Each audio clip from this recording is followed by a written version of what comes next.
अकोटमधील लोहारी रोडवर भीषण भीषण स्फोट झाले. 7 सिलेंडर फुटले म्हणून अशी प्राथमिक माहिती आहे. सध्या अक्षरशः सिलेंडरचा चुराळा झालेला आहे, पण जीवितहानी झालेली नाही आहे सध्या.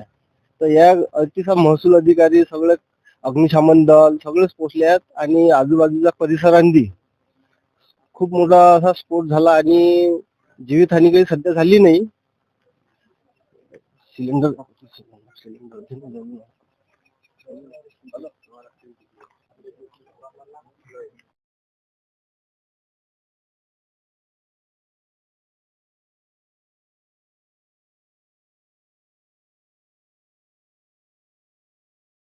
इसमें लोग अंदर आके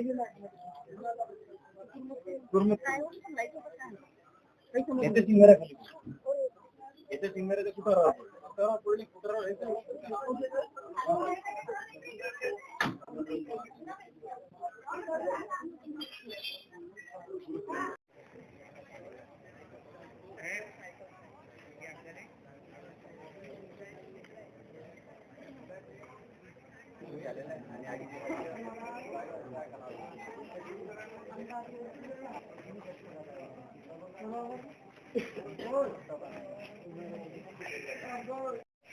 मी डॉक्टर क्षीरसागर, अकोट लोहारी रोड अकोट तिथे राहत असताना जी आमच्या एरियामध्ये जे आग लागलेली आहे ते पूर्णपणे आम्ही दृश्य स्वतः बघितलेली आहे. आणि बाजूला जे माझ्या घरासमोर जे गोडाऊन होतं ते आचारी या काम करत असताना त्याच्यामध्ये आतमध्ये सिलेंडर होते आणि असा भयंकर अचानक स्फोट झाला की ते आवरू शकलो नाही. आणि याला जबाबदार कोण राहणार आणि जीवनाची हानी झाली नाही हे भगवंताची कृपा. क्षीरसागर बोलतो अकोटवरून.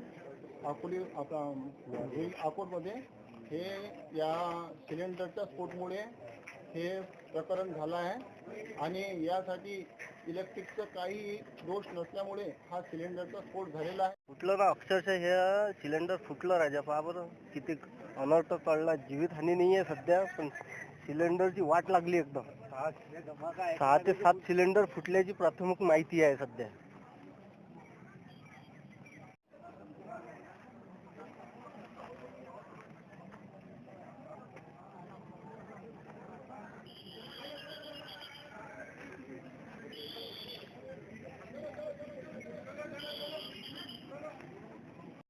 प्रवीण क्षीरसागर यांच्यावरी तेव्हा ते स्फोट झाला. तो दक्षता याची घ्यावी.